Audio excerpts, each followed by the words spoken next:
Hi everyone. Today we are talking about capital gain on sales of shares, equity, bonds, and mutual funds. So, first thing, there are two kinds of capital gains. First is long-term capital gain, and second is short-term capital gain. If any equity you are selling within the 12 months of acquisition, that comes under short-term capital gain. If any equity listed companies equity you are selling beyond 12 months threshold, then it comes under long-term capital gain. When it comes to private equity, the same threshold limit is of 24 months. कोई भी shares अगर आप 24 महीने के नीचे अगर बेच देते हो तो शॉर्ट टर्म कैपिटल गेन है, अगर 24 महीने के ऊपर बेचते हो तो लॉन्ग टर्म कैपिटल गेन है फॉर प्राइवेट लिमिटेड इक्विटीज।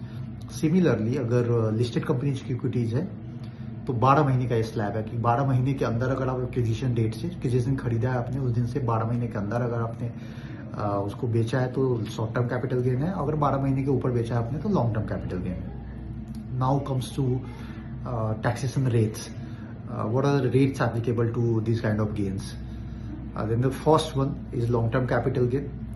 तो कोई भी अभी बजट से पहले अगर बजट में नए जो रिकमेंडेशंस आए थे तो उसके इम्प्लीमेंटेशन के बाद अगर 31 जुलाई से पहले अगर आपने कोई भी सेल्स ऑफ शेयर्स किया है, इक्विटी किया है, बॉन्ड किया है, म्यूचुअल फंड किया है और अगर वो लॉन्ग टर्म कैपिटल गेन के कैटेगरी में फॉल करता है तो उसके ऊपर जो टैक्स स्लैब रेट है वो है आपका 10% का।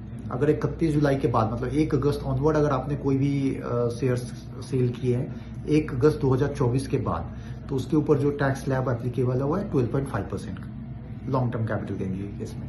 दूसरा एक और चीज है, सरकार कोई भी लॉन्ग टर्म कैपिटल गेन अगर 1 लाख के लिमिट के अंदर है तो उसको वेवर देती है, उसको एग्जेम्पशन कैटेगरी में डालती है, उसके ऊपर आपको 0 टैक्स लगता है अगर 1 लाख रुपए तक आपने कैपिटल गेन कमाया है through selling of bonds, equity, mutual fund or any kind of category, I mean any kind of dates or any instruments in that category. The second thing अब आता है कि short term capital gain. Short term capital gain का similar slab क्या है कि अगर 31 जुलाई से पहले अगर आपने बेच दिया है तो उसके ऊपर जो स्लैब एप्लीकेबल है वो है 15% का। अगर 31 जुलाई के बाद यानी 1 अगस्त के बाद अगर आपने कोई short term capital gain claim किया है तो उसके ऊपर जो स्लैब रेट है वो 20% ऑफ टैक्स रेट है। नाउ नेक्स्ट कि हम इस टैक्स को सेव कैसे कर सकते हैं। तो फर्स्ट है कोई भी लॉन्ग टर्म कैपिटल गेन को अगर आपको सेव करना है तो उसके अगेंस्ट जो है अगर आप कोई भी लॉन्ग टर्म कैपिटल लॉस है, अगर मान लो कोई शेयर्स है जो आपको पता है कि लॉस होना ही होना है, इनएविटेबल है, ठीक है ना। बहुत तरीके के होते हैं जो गलती से इक्विटी खरीद लेते हैं या कंपनी खराब परफॉर्म कर रही है लगातार और आपको पता है कि ये कभी पैसे बढ़ेंगे ही नहीं बढ़ेंगे, आपको आज में कल लॉस होना ही है। तो जिस साल में भी आपने प्रॉफिट बनाया उसी साल में वो लॉस आप क्लेम करो ताकि जो है आपका लॉस और प्रॉफिट एडजस्ट हो जाएगा। तो जो लॉस होना था वो तो होना ही था, उसमें आप कुछ नहीं कर सकते थे, लेकिन कम से कम आप टैक्स के ऊपर सेव कर सकते हो। सेकेंड चीज, अगर आप चाहो तो इन पैसों से टोटल जितना भी आपने सेल कंसिडरेशन आपको मिला है आप प्रॉपर्टी खरीद सकते हो।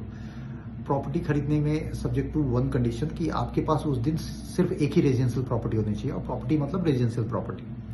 तो जितना आपका सेल्स कंसिडरेशन अगर आप वो उसमें इन्वेस्ट कर देते हो एज इट इज तो आपको जो है आपका सारा का सारा कैपिटल गेन एग्जेम्प्ट हो जाता है। सेकेंड चीज, आप उससे एक और चीज कर सकते हो कि नहाई NHAI आपने सुना होगा सबने, या रूरल बॉन्ड्स आते हैं, आड़ी रेट बॉन्ड बोलते हैं उसको।